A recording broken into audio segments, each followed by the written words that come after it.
एक वक्त की बात है, अमानपुर गांव में एक जमींदार रहता था जिसके पास बहुत पैसा, नौकर चाकर थे और उसके पास बहुत ज्यादा जमीन भी थी जिसमें गांव के मजदूर काम किया करते थे।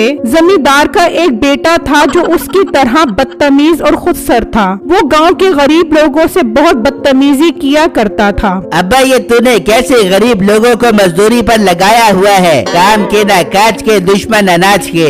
अरे बेटा, ठीक तरह काम नहीं कर रहे वो लोग क्या? ठीक तरह काम? अब्बा, शक्ल से ऐसे लगते हैं जैसे सब के सब पोलियो के मरीज हों। इतनी सारी फसल की कटाई कर ली है, इस तरह कछुए की चाल चलेंगे तो एक हफ्ता नहीं 1 महीना लग जाएगा। अच्छा, तू चल मेरे साथ, उनको चलकर सबक सिखाते हैं। फिर जमींदार और उसका बेटा खेत में आते हैं। ओए गरीब मजदूरों, सब मेरे पास आओ। ओ भाई चलो, मालिक बुला रहे हैं हम सबको। अब पता नहीं ये क्या कहने के लिए बुला रहा है। एक तो आए दिन इनकी बातें सुन सुन कर थक गए हैं। यार अब चलो उनके पास, ऐसा ना हो मालिक नाराज हो जाए। तुम तो बहुत ही डरते हो बिट्टू, इनसे इतना डरा मत करो।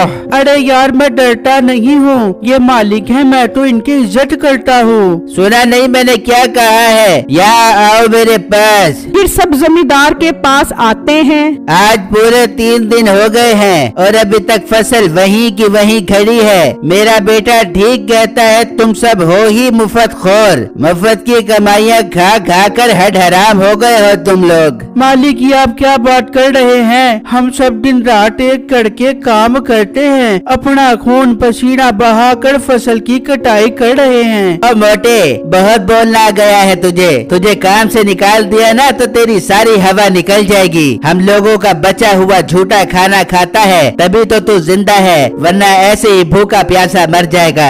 मालिक, आप तमीज से बात करो, रिस्क देने वाली अल्लाह की जात है, वही हमें खिलाता और पिलाता है, आप नहीं। अच्छा, तो तू हमारे सामने बोलेगा? अब्बू, इसे अभी के अभी काम से निकाल दो, 1 हफ्ता काम नहीं मिलेगा तो भूखा मर जाएगा। हाँ ठीक है बिट्टू, तू और तेरी बीवी आज से काम से फारिग है, अभी के अभी यहाँ से निकल जाओ। ये सुनकर बिट्टू और उसकी बीवी वहाँ से चले जाते हैं। और तुम सब लोग भी सुन लो, अगर किसी ने काम में जरा भी सुस्ती की तो उसे काम से निकाल दूंगा। चल बेटा घर चल। ये कहकर जमींदार और उसका बेटा भी घर आ जाते हैं और वहाँ बिट्टू और उसकी बीवी उदास बैठे होते हैं।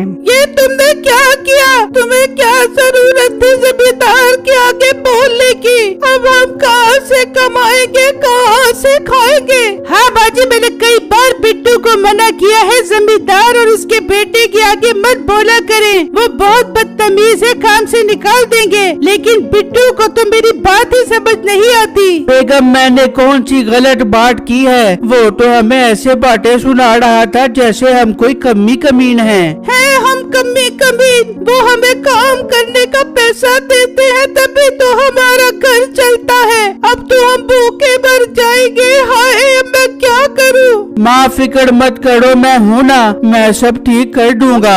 इस तरह 2-3 दिन गुजर जाते हैं और जमींदार अपने बेटे को एक हेलीकॉप्टर लेकर देता है। अब्बू जान, बहुत अच्छा किया आपने जो मुझे हेलीकॉप्टर लेकर दे दिया। अब मुझे जमीन पर और दूसरी जगह जाने में कोई मुश्किल नहीं हुआ करेगी। हाँ बेटा, अपने पास पैसा ही बहुत है, कहाँ खर्च करेंगे ये पैसा? और सारे गरीब लोग तो इस हेलीकॉप्टर को देखकर हमारे कदमों में गिरे रहेंगे, उन पर हमारे हेलीकॉप्टर का बड़ा दबदबा रहेगा।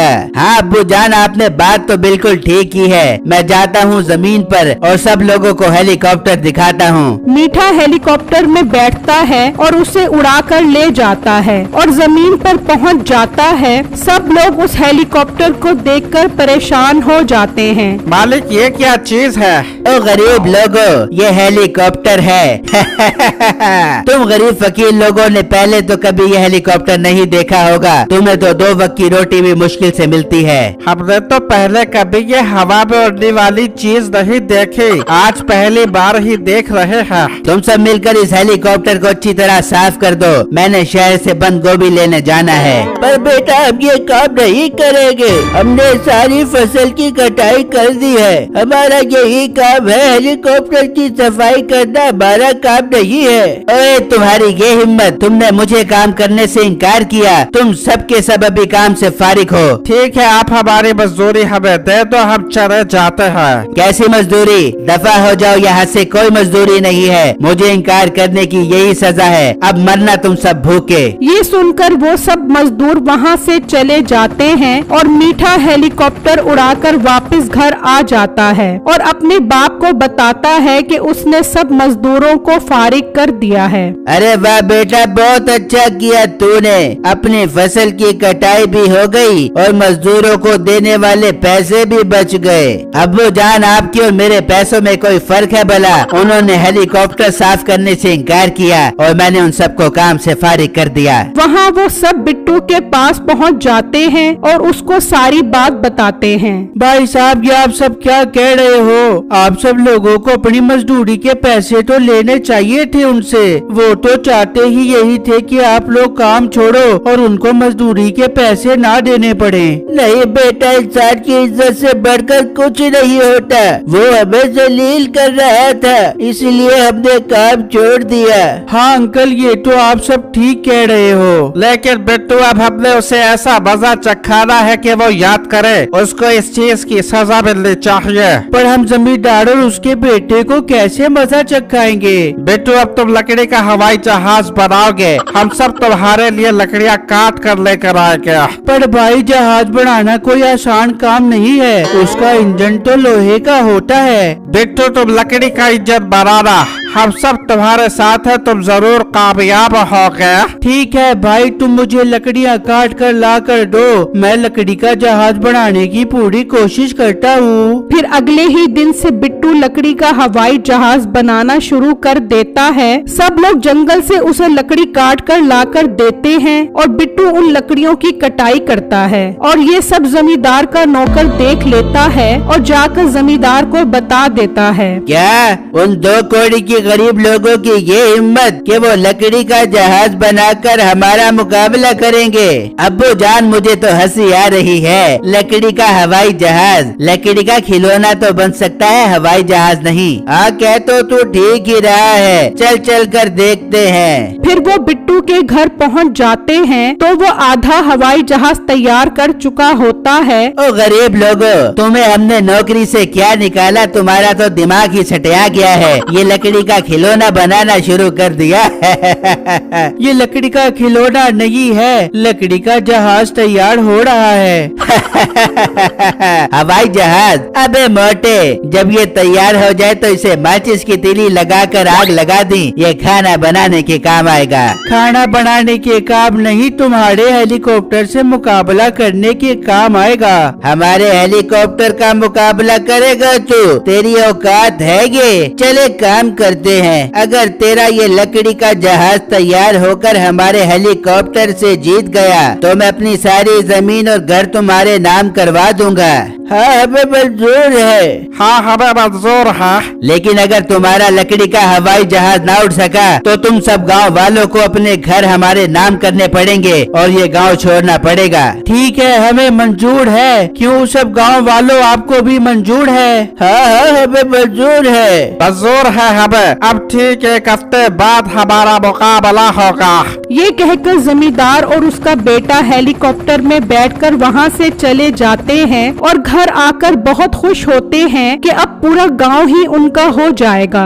वहाँ बिट्टू दिन रात मेहनत करके हवाई जहाज तैयार कर लेता है। लो गांव वालों, लकड़ी का जहाज तैयार हो गया है। अब कल हमारा उनसे मुकाबला है। बिट्टू बेटा, ये हवाई जहाज उड़ेगा तो ऐसा ना हो हम हार जाएं और हमें घर और गांव भी छोड़ना पड़े। नहीं माँ जी, मुझे उम्मीद है ये हवाई जहाज जरूर उड़ेगा। मैंने इसका बहुत मजबूत लकड़ी का इंजन बनाया है। ठीक है, अब हम सब कल मुकाबले के लिए पहुंच जाएंगे। फिर जब अगला दिन निकलता है तो मीठा और उसका बाप हेलीकॉप्टर उड़ाकर जमीन पर आ जाते हैं और बिट्टू और सब लोग भी हवाई जहाज लेकर जमीन पर पहुंच जाते हैं। आ गया गरीबों का लकड़ी का हवाई जहाज। चलो मुकाबले के लिए तैयार हो जाओ। फिर सब लोग हवाई जहाज में बैठ जाते हैं और मीठा अपना हेलीकॉप्टर उड़ाकर ले जाता है। बिट्टू हवाई जहाज उड़ाओ, मीठा चला गया है। हाँ भाई मैं उड़ा रहा हूँ। हवाई जहाज आहिस्ता आहिस्ता चलना शुरू हो जाता है। अब्बा उनका जहाज तो उड़ ही नहीं रहा, हम जीत गए, अब पूरा गांव हमारा हुआ। बिट्टू ये जहाज उड़ क्यों नहीं रहा? उड़ेगा, जरूर उड़ेगा। तभी लकड़ी का जहाज हवा में उड़ जाता है और मीठे के हेलीकॉप्टर से आगे निकल जाता है। अब्बा हम लुट गए, ये तो इनका लकड़ी का हवाई जहाज हमारे हेलीकॉप्टर से जीत गया। ये सब तेरी कमअक्ली की वजह से हुआ है। अब तो हमारी सारी जमीनें और घर भी हमारे हाथ से निकल गया।